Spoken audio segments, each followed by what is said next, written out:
Estamos de vuelta en la Sala 4 TV con Josafat Hernández y Sebastián Irigoyen. En este tema, ¿cómo la extrema derecha da batalla cultural a la izquierda? Y sí, ¿de qué elemento se vale?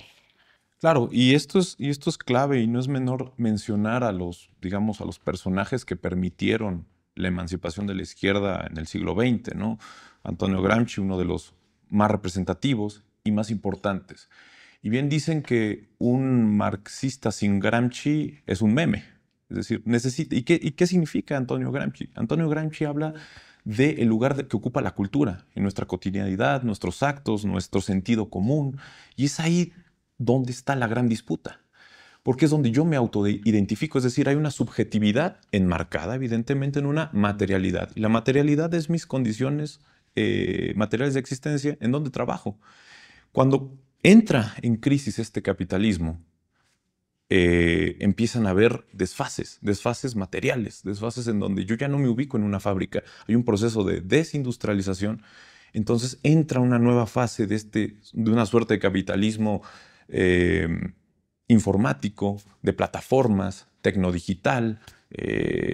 Yanis Varoufakis le llamaría el tecnofeudalismo, ¿no? En donde son capitalismos de nubes.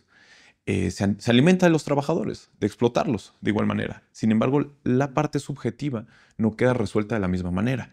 Y es ahí donde la batalla cultural, estos lugares comunes, estos discursos, entran a seducir, a confundir, a atacar las emociones y buscar, como bien comentaban, un enemigo en común, el otro, la otredad. Este concepto gramsciano, que la otredad es hoy o lo llamaríamos la intersubjetividad, pero también las diferentes batallas del feminismo, el ecologismo, los reconocimientos, digamos, de todos los subalternos, es ahí el lugar donde atacan ellos, en vista de que ellos quieren disputar una nostalgia. Esto es peligroso, porque ellos aluden a una nostalgia, al pasado, como recurso de narrativa, como recurso simbólico, y tienen un temor al futuro, porque no tienen proyecto al futuro.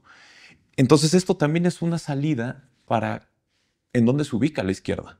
La izquierda se desubicó en la parte de ya no le sé hablar al nuevo trabajador digital, ya no le sé hablar a aquel que yo le permití o lo apoyé con las transferencias monetarias en darle una materialidad.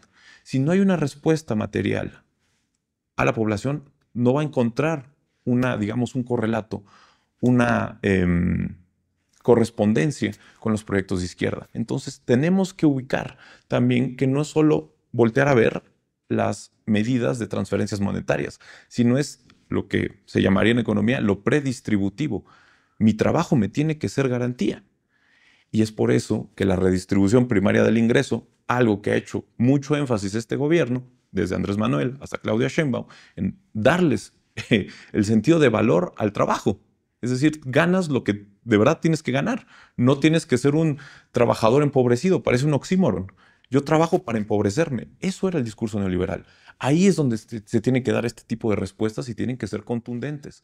Si mi población sigue siendo afectada por la inflación o la hiperinflación, evidentemente no va a encontrar un correlato, hablo del caso de Argentina, entrecomillado o entre paréntesis, y por eso va a ser muy fácil que se incluya en el discurso que me dice que yo le voy a recuperar, no importa cueste lo que cueste, bajar la inflación, no importa si dolarizo al país, no importa si lo vendo al país, no importa si pongo en prenda todo, digamos, los recursos naturales y se los regalo a Elon Musk. Que, ojo, bien comentabas, ¿y qué pasa con el sur global? El sur global es donde están ubicados los comunes, los bienes comunes, los recursos energéticos, esas matrices productivas que hoy se llaman Tesla, que hoy se llaman autos eléctricos, ahí están ubicadas. Por eso las disputas son en el sur también. Digamos, esta parte se configura en una materialidad que redefine y define una subjetividad. Tenemos que dar respuesta desde la izquierda en ambos sectores. Sí, no, yo lo que puedo agregar a lo que ya comentó ahorita Sebastián es el tema de que la extrema derecha ha sabido leer y recuperar a Gramsci, que eso es un tema que en la red de estudios de las nuevas extremas derechas en el mundo, en el CIDE, hemos estado analizando cómo hay una recuperación de Gramsci para estudiar la batalla por el sentido común y cómo el sentido común está compuesto por una unidad contradictoria entre elementos progresistas y elementos reaccionarios, ¿no? Un ejemplo sería que todas las personas tienen miedo a perder, digamos, un empleo, ¿no? Tienen miedo, digamos, a perder su casa o tienen miedo de pronto a que el exceso de migración les genere, digamos, una situación de que les va a costar más trabajo encontrar un trabajo, etcétera. Entonces, ese tipo de cuestiones está en el sentido común. ¿Qué es lo que va a hacer la extrema derecha? Va a decir, el culpable de que no tengas trabajo es el inmigrante. El culpable de que no consigas como hombre empleo son las feministas. El culpable de que no consigas, digamos, emanciparte de tu casa y sigas viviendo con tus papás es la izquierda, que no está generando condiciones para que crezca económicamente la economía, ¿no? Entonces, ellos van generando ese tipo de cuestiones y van dando una batalla por el sentido común y, digamos, ahí queda clarísimo que han hecho un gran despliegue de recursos, porque están dando la batalla en Twitter, en X, con Elon Musk. De hecho, Musk, cuando compra X, lo hace con la motivación de destruir la ideología que él llama del wokismo. Es decir, una idea que él dice que es un marco teórico, ideológico, que supuestamente es izquierda, porque supuestamente con esta idea que construyeron de lo que es el wokismo, la lucha de clases se convirtió en una lucha cultural.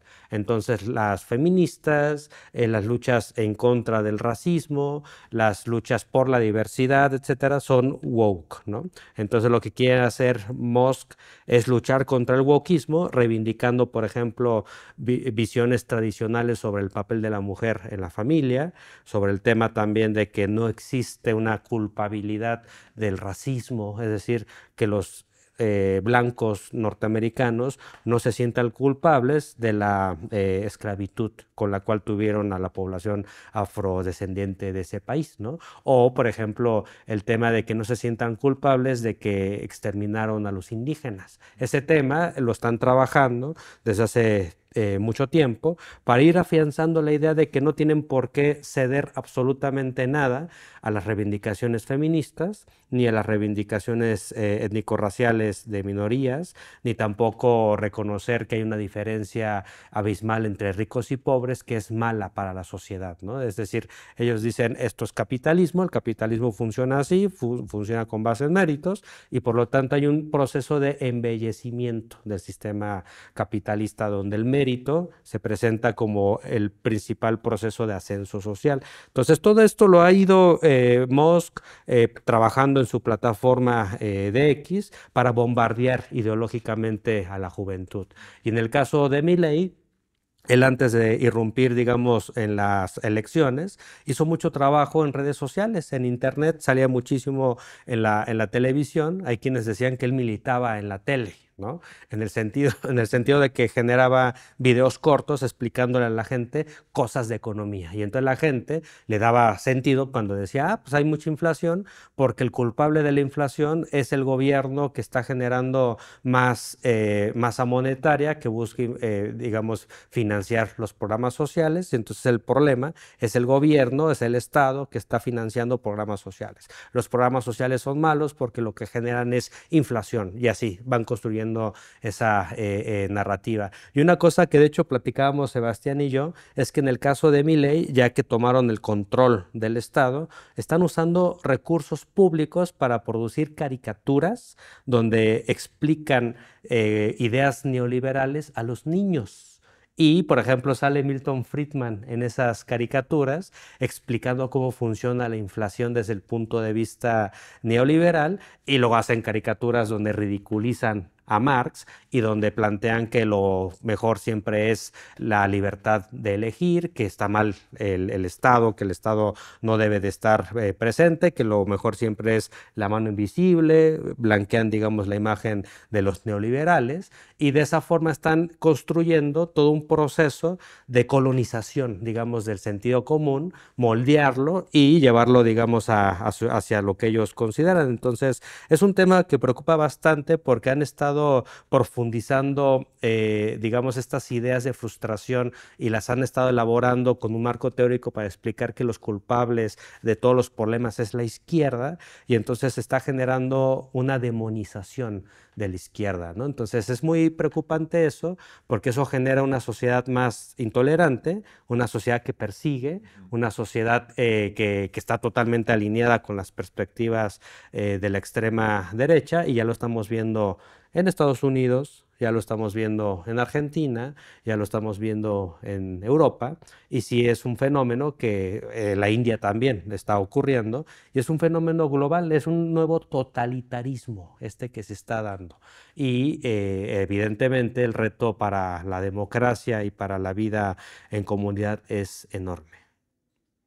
Y bueno, esto de tener poder sobre el sentido común que hace la derecha a través de los medios, a través de la cultura y a través de la educación, que sería el tema que me gustaría que abordáramos en el siguiente bloque, si les parece bien, cómo la derecha a través de la educación está permeando, transgrediendo los derechos humanos, la perspectiva de género y bueno, todo esto que comentan. Vamos a otra pausa.